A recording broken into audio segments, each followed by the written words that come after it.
This meeting is being. Excellent. We will review the investigation we have slated for this evening, but we'll vote on both the meeting minutes and the investigation findings at our next meeting. So we'll go through the normal course and take a vote on relevant matters next meeting. I want to just note that we've added a new item to our regular investigation agenda, the summary of exonerated and ACPD-only complaints. Since we're having a public discussion of some of the more serious ACPD incidents or complaints, we wanted to make sure that there's a public-facing context for this being a very infrequent series of incidents in relation to the larger body of ACPD's work. So this is the first meeting of our year of investigations. I think we've still got some procedural and kind of facilitation kinks to work out. But to kick us off, I will turn it over to ACPD Captain Kim, and we'll look at kind of the investigations we review in context of the overall body of work. So thank you, Julie, and thank you for just giving us a few minutes to talk about this year in review. And I know Mummy does a very good job with her quarterly reports, talking about the investigations as a whole. But I did want to take just a few minutes, since we've had some discussions about what would be considered more serious things that have occurred with ACPD, that, overall, I just want to get, when I look at these numbers, and I'll go over them shortly, the vast majority of the complaints either are exonerated through the digital evidence that's being captured by the officers, or they're not significant issues that rise to the level of the review of the Community Oversight Board. So it's something minor that, Mummy and myself will identify, like a small administrative thing that the officer did not complete, which needs to be addressed internally by ACPD. And so, we've created this category, ACPD only, so we can handle those things. We still do provide you the completed product once it's done, but we do need to make sure that the officers are doing what they're supposed to do. So I looked back over the last 3 quarters, and this is for the public complaints, and my numbers reflect that there were a total of 66 cases in the last 3 quarters. So 66 cases, and so to put that into context is, there's 66 times that a citizen has complained about their encounter with the police department, but, keep in mind that there's thousands of interactions with police officers that citizens have throughout the year. And I don't know that exact number, but it's probably tens of thousands between traffic stops. What's that? 66,000. Thank you, Deputy Chief Chamberlain. 66,000 encounters with the police department, and of those, 66 times someone has complained about an encounter with the police department. So that's probably 0.000. I don't want to do the math, but there's a lot of zeros in front of that point till you get to that number there, okay? And so when I look at those 66 cases, 36 right off the bat exonerated through them. So half of them, boom. We looked at the body-worn camera, what the citizen is alleging, either did not occur, it's not a policy violation, and both the IPA and myself have agreed, look, this can be resolved very quickly, and we'll just type something out very quickly to resolve the issue. 11 of them are referred to us, of the 66 cases. 11 of them were referred to us because it was either something that did not rise to your level or was a minor administrative issue. And I want to also point out, on those ACPD only, there are many times that OPR has found that there's not a policy violation. So we'll either not sustain the complaint or we'll exonerate the complaint, through an interview that we need to have with the subject officer. But for those, the IPA agrees, hey, look, you guys have your interview without me. I realize that this wasn't captured on body-worn camera, but you all need to answer those questions and get those questions answered. And the only way to do that sometimes is through an interview process. But she certainly doesn't need to be involved, and that you all don't need a review because it's such a minor issue. We just can't figure it out because there was no body on camera. And then, you know, there's 19 of these like pending, suspended, non-investigated cases. That sounds like a lot. I realize that sounds like a lot, but a lot of these cases, right, we're still waiting to collect evidence from. They're pending criminal investigations, so we can't release the information yet because we need to wait till those things are resolved. We just haven't been able to get that ready for review yet because there's been other priorities that we've been focusing on. The IPA and myself have been focusing on some other priorities. So of those cases, 19, I would imagine, and I'm only ballparking here, more than half of them will be either not sustained or exonerated. I can't say that offhand, but based on historical evidence that when we have these pending cases, so half of those. And so throughout the year of everything that I just mentioned, okay, we had 2 incidents, 2 complaints where there was a sustained violation of policy. Those sustained violations of policy were ACPD only cases, did not rise to your level because they involved some small things that we can handle internally, one of which was, you know, driving, how an officer drives their vehicle, which we did not particularly agree with. We thought that they needed to drive their vehicle a little bit better. And then the second was not handling a crash report to our satisfaction, and that needs to be addressed too. So those are the 2 cases throughout the year that resulted in some kind of sustained finding so far. So I hope I was able to sort of talk in broad terms about what it is that we're really talking about when we go into these meetings and focusing on a case. Again, this is a small portion of what OPR deals with, what the number of encounters are with the citizens. And so, you know, I hope that just puts everything into perspective, and we will continue to sort of proffer that information. And thank you for giving us this opportunity too, because I think it is important to make sure that everyone kind of sort of takes a broad look at and understands exactly what it is that we're talking about. And these few minor cases that we're talking about of the 66,000 encounters, right? So, and with that, the floor is back to you. Thank you. We'll revisit this kind of overview every time we have a meeting to go over a case specifically. We won't do it every meeting, but just so that before we have an overview of individual case reviews, we get some public-facing context for, they are not minor in subject matter, but they are minor in number, and with the goal of kind of reviewing for opportunities to increase and maintain trust between the community and ACPD, which is our stated mission and goal. So thank you for preparing that. Thank you for the additional context. We love a data backup. So with that, we'll proceed into the investigation review for this case. Tonight, I am gonna turn it over to Selena. Julie. Oh, yeah, please. No, you're fine. Susan Cunningham just joined us. She is our new county board liaison in coordination with Matt Ferranti, who's been our liaison. So welcome. Thank you for joining us in person. For the invite. Absolutely. We really didn't do anything besides administrative updates except the ACPD overview that you heard. If you'd like to say a few words, you're welcome. I will not take much time. I am a relatively new county board member, so 10 months in, and Libby's on her way out. We decided we should go ahead and do a transition now, so we'll hit the ground running in January. So thank you for letting me listen along, and the chief and his team have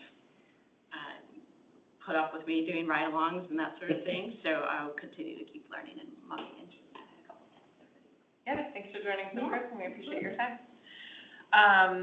So again, just to kind of reiterate part of our process, the COB assigns 2 investigation leads for every case for continuity as we have stood this process up. I, as the chair, have been a co-lead for all of them just for kind of continuity. We're going to shift that in 2025. Dave and I are going to split the cases and have a co-investigation lead. So procedurally, it will be the same, but we'll keep kind of a top-level view on the body of cases. For this case, Selena was our co-investigation lead, so I'm going to let her summarize the complaint and the kind of investigation overview, and then we'll go over the alleged policy violations. We'll let Mummy and Albert clarify anything in the kind of facts of the matter, and then we'll have a discussion. So with that, Selena, can we hear you first? Sure. Yes. So very nice to see everyone, and I'm sorry I'm not with you in person. This case took place, it started in December of 2023 when there was a request for a welfare check, and it was for the complainant's daughter. When the police arrived at first, they declined to enter the apartment because there was no sign of forced entry and no one answered. But then they returned a short time later with the sister of the person who was the subject of this, as well as her supervisor. And at that point, there was some concern about her welfare, and so the apartment building opened the door, and she was found deceased. There was no sign of a struggle. At the time, she was on her bed. She had some blood around her face, and her arm was sort of underneath her back. But they didn't find anything wrong.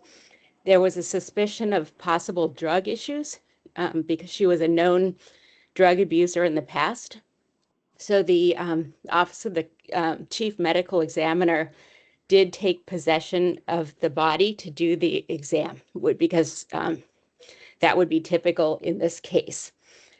Sorry, just a minute. You're good. So there were two detectives that were the sort of most involved, and the detective one who was examining the case, he identified a Ring camera from a neighbor and identified that there was a man who had entered the apartment twice. We're calling him Mr. Y. And he was said to have a key to her apartment. He was also sort of a known drug user. And so he was identified and he was interviewed. He said he had a relationship with her. He had seen her twice in her apartment the night of her death. And she had also visited him in the fast food restaurant where he worked. And it's possible, it seemed possible that a drug transaction might have taken place in that restaurant. And so at that time, the police were able to take his cell phone, to download the messages on his phone. And the police determined that a drug transaction might have taken place. So the second detective was brought in to investigate the drug nexus. They did a second interview with Mr. Y. They also searched his house. They did not find anything of significant note within his house. Possibly there was a scale, but there wasn't very much else. So then they also looked at the surveillance videos from the fast food restaurant, but it wasn't a high enough quality to be able to determine if there was if there had been a drug transaction.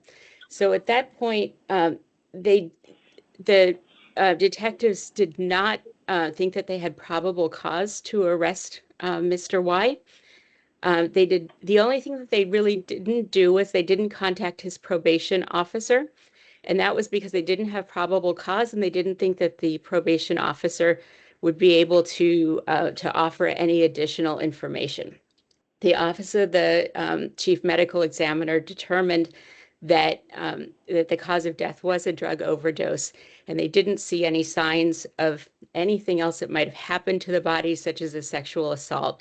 And that was the concern that the complainant had, was that the police had not adequately investigated, that they had perhaps come too quickly to the conclusion that this was a drug overdose and hadn't considered that something else had happened to the deceased. So I think that is the summary of the case. And Julie, is there anything that you want to add? No, I mean, recognizing that all of the cases that involve deaths are very sensitive, and the family members kind of throughout the case expressed concern, very typical of, concerned parties for anyone who passes. I think we did oversee we did review the all of the evidence collection and interviews, both between officers and the complainant, officers and the Mr. Y, as well as interviews of the officers themselves. Mummy, I'll see if there's anything you want to add. Just to kind of round out the discussion and make sure we are looking at procedurally kind of how we proceeded with doing the investigation. So the complaint initially came in regarding specifically one detective. For context, there was actually 3 or 4 responding officers that initially responded to the scene, and then one detective from homicide robbery who would be handling kind of the death investigation related to the overdose was the lead. And then there was assistance with another detective there, and then a 3rd detective that comes in related to the investigation of the narcotic transaction. So there's a total of at least 3 officers and then 3 detectives.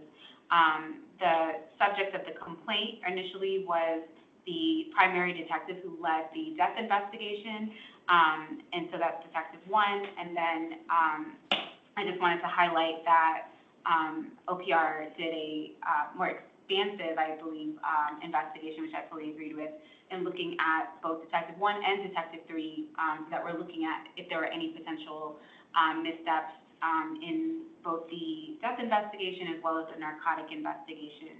And so that's why the investigation refers to 2 detectives instead of just 1. I just wanted to highlight that that's something that I believe, the investigative team went above and beyond to just make sure that everything was looked at as thoroughly as possible. The actual underlying allegation was ACPD Directive Manual 530.01, which is preliminary and follow-up investigations. So we're looking at both what happened on the scene when the officers responded to the apartment, as well as what sort of follow-up investigation was done. In this case, I exonerated both officers on that allegation. I believe that both officers did a thorough job in investigating the matter. I think there was certainly some suspicion that the officers had that that witness might have been involved in some way, shape, or form, and I think that was a very logical suspicion to have, and it could possibly be the case. Unfortunately, because they weren't able to find any sort of direct evidence that would have led to probable cause, they did not effectuate an arrest, but I think we have to look at all of the steps that they took in this investigation to try to glean as much information as possible. And just to highlight those things, they looked at the Ring camera footage, they interviewed the witness 3 times in total as an investigative team. They went through his phone, they got a search warrant, went to his house, and they also went to his job to try to procure footage of any sort of transaction that might have happened when this witness went to his job earlier that day, or I believe that she went to his job earlier that day.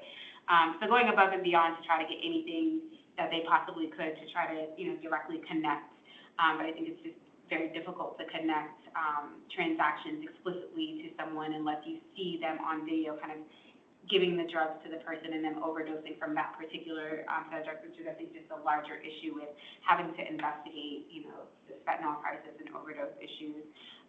But that being said, I think, the result of the investigation is not in any way an indicator of whether or not a thorough investigation was done. And then also when we're looking at these types of cases, we're looking at it from the perspective of, was this an objectively reasonable, thorough investigation? So we're not in a position where we're looking at, every single step that they took and second-guessing it and thinking of any possible other things that could have been done if we were in their shoes.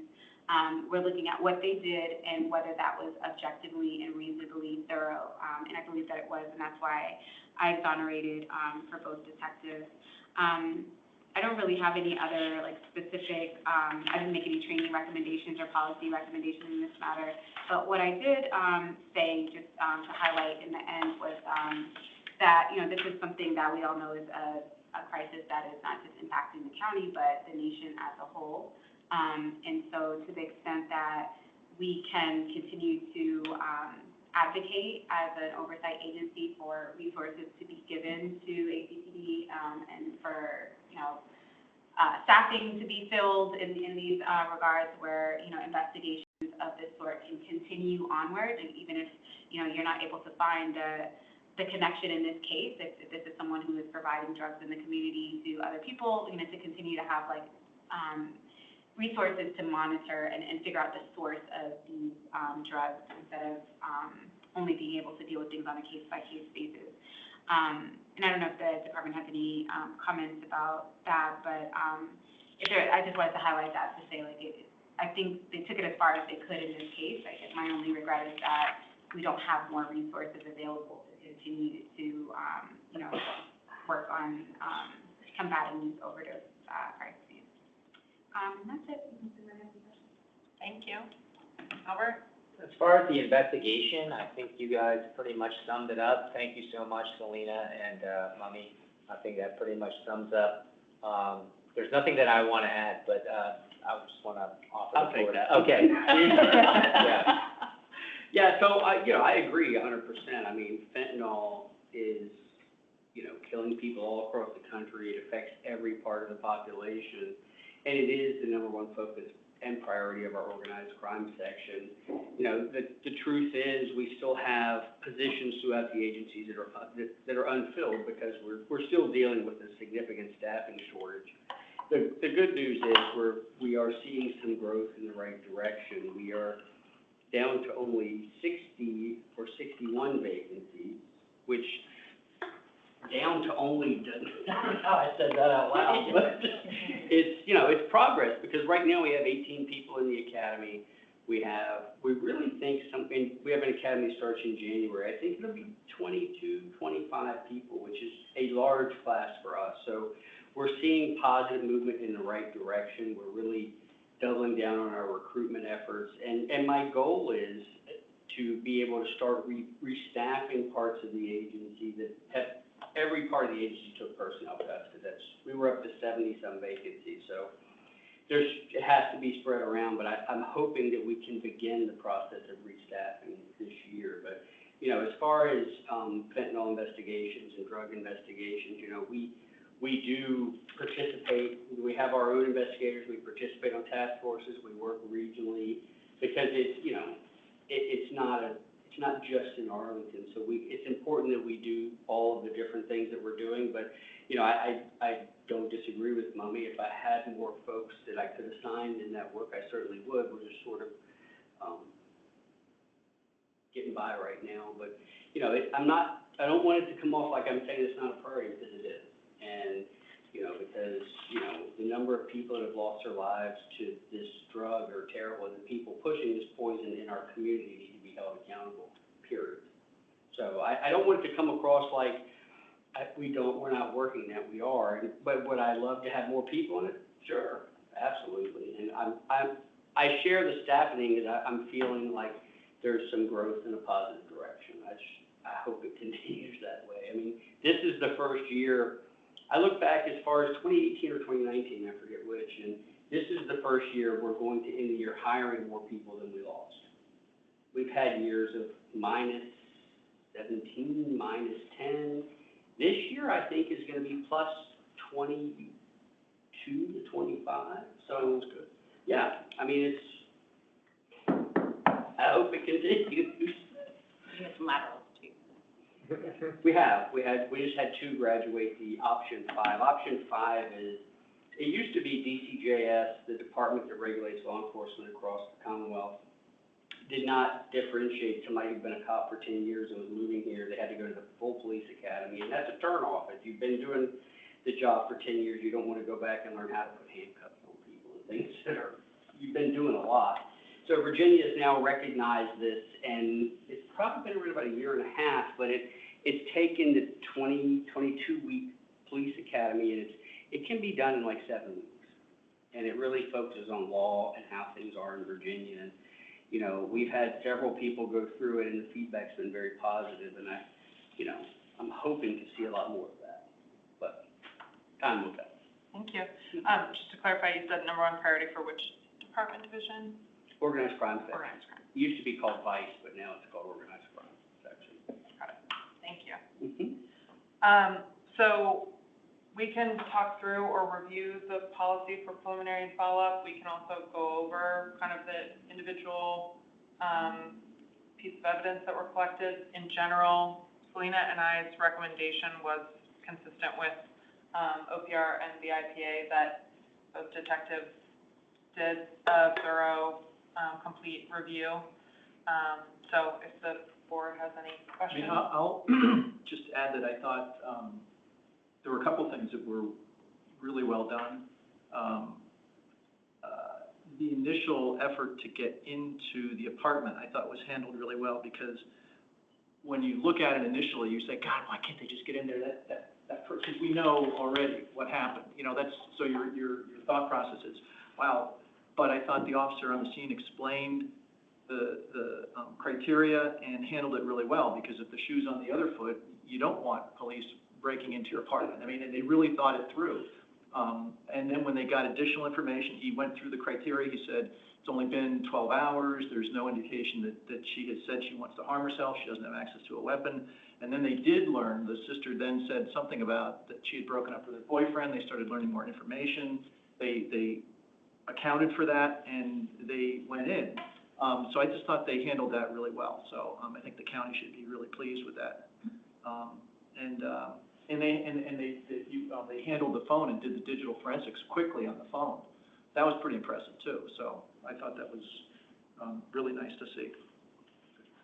On that note, I mean, I think the investigation of Mr. Y and kind of that whole exploration was Got a very search warrant, quickly. thorough. Right.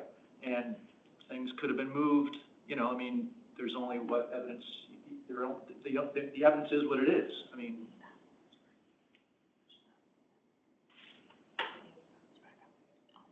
Yeah, the check on the welfare can be tricky, because there's no bright line.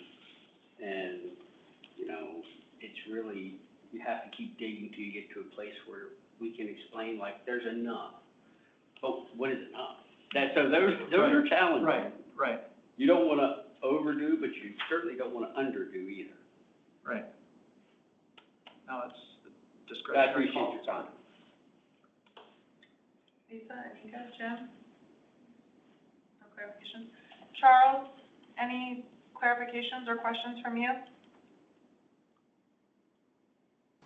No, I didn't have any, but what I did drop into the chat is those who are interested in learning more about the national fentanyl crisis should consider visiting the DEA Museum in Pentagon City. There's a really moving exhibit there called Faces of Fentanyl. I put a link in the chat, and you can just see a very small portion of it where you have many walls and from the entry all the way into the main part of the museum, just filled with hundreds of faces, each of them about 2 inches by 2 inches, so small faces of those who succumbed to fentanyl. And you just see that there is no community, there is no gender, there's no age group, there is no one that is untouched by this. And it's just to see how pervasive it is from, as we know from tonight, from close to home to very far away. It is everywhere, and something that we need to pay a lot of attention to. But it's a very good exhibit, and the museum itself is also altogether is worth looking at. Seeing not only about learning more about fentanyl, but other drugs and the evolving way in which our nation has sought to handle the drug epidemic. Thank you. Okay, we will not vote on this matter tonight since we don't have a physical quorum. But if we don't have any other investigation clarifications, we'll just hold the recommendation to exonerate both detectives on preliminary and follow-up investigations. We'll pick that up with the meeting minutes at our next meeting where we have a quorum, which might be January, depending on how we schedule our December meeting. So we'll go ahead and call that a wrap on the investigation. Guys, we're gonna have a record meeting here. But I will say, just as an administrative note, we're looking at, I don't think we have a case queued for review in December, yet. We also have met our meeting quota for the year, so we may opt for a optional reception meeting as kind of a hybrid community engagement event in December. But we'll confirm that in the next week as we look at whether or not we would have something else to review. Other than that, we'll move to mine and Memi's report out, public discussion, and then I'll just, invite anyone downstairs if they want to do anything else tonight. Okay, COB report out.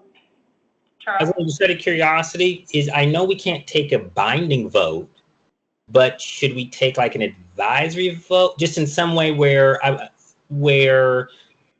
someone who's watching this in January is like, hold on a minute, were all those there, and do they remember what they were voting on? I don't suspect any of us would change your votes, but I'm just thinking that maybe we take an advisory vote and then all our vote is to confirm the vote, or is that still too much to do?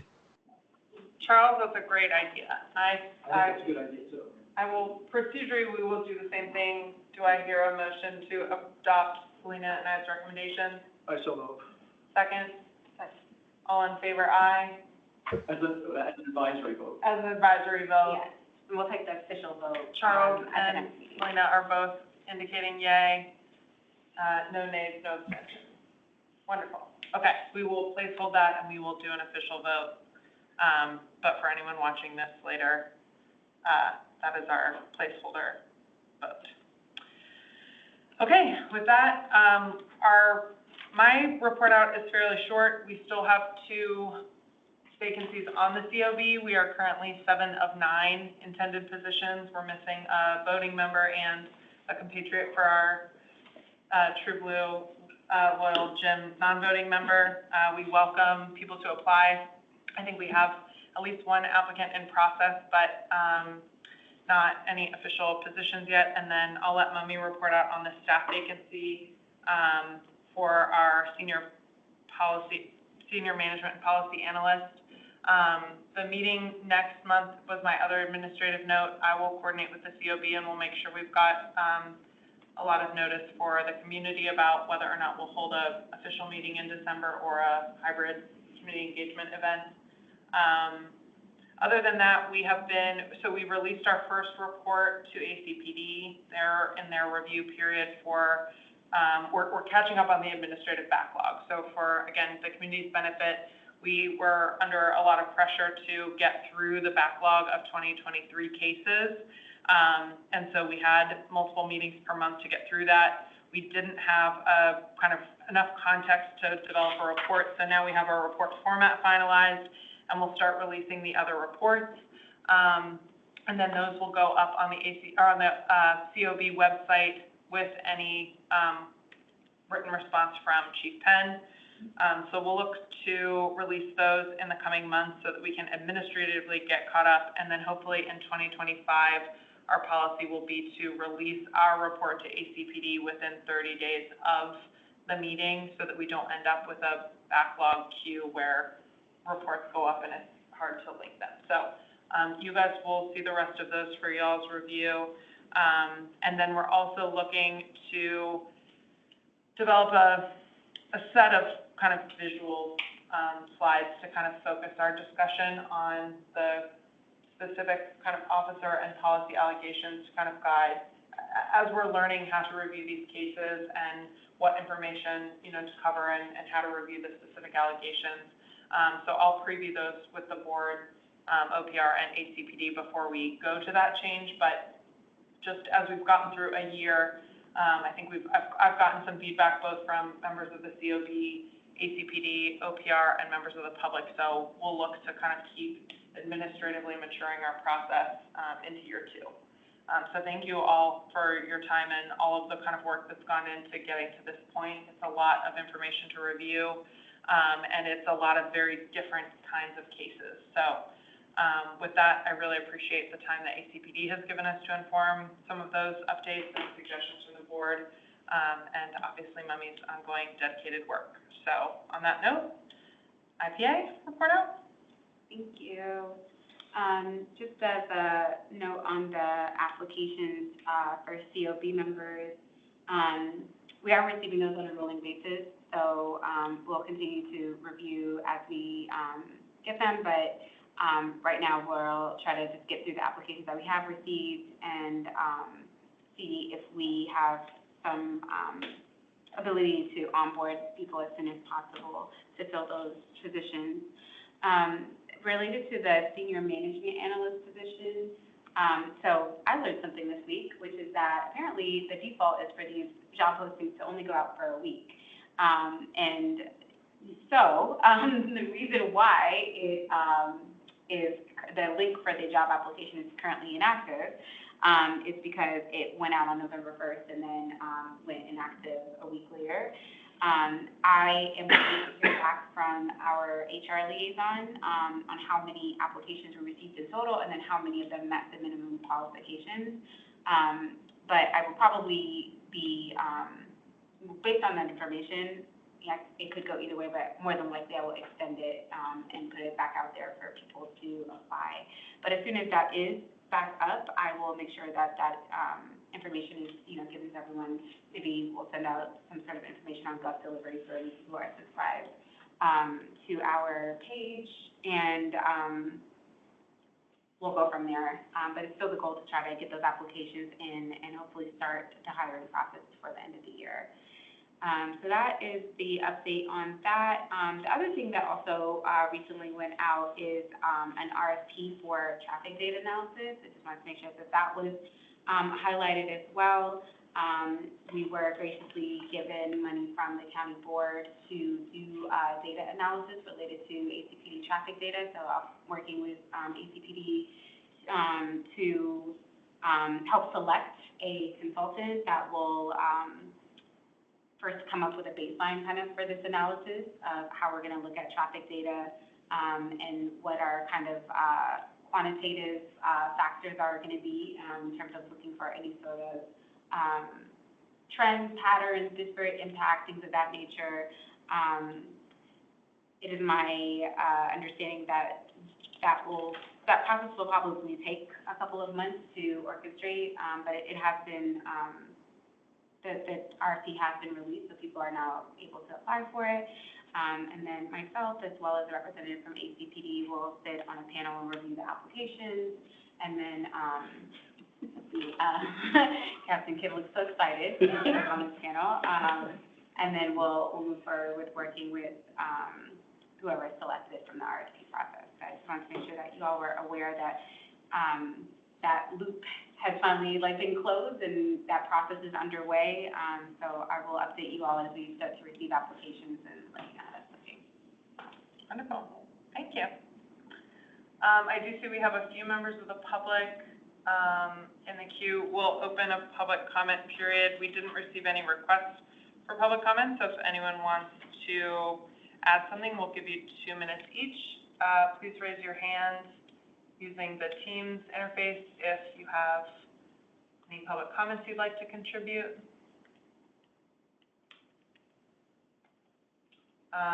I'll leave that open while I turn to open discussion. Any COB member items we need to address? Lena, Charles, team?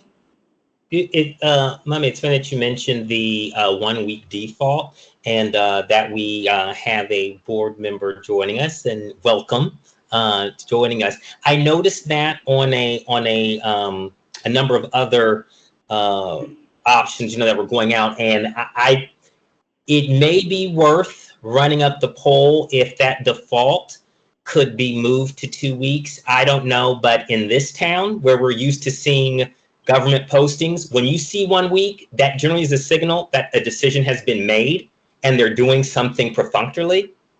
So we may actually be sending out unintentionally sending out the wrong signal if our default is 1 week and a lot of things go out as 1 week, because it may unintentionally send out a sign to folks that, well, we have to do this because we have to have a public let, but we really already have this, squared away with.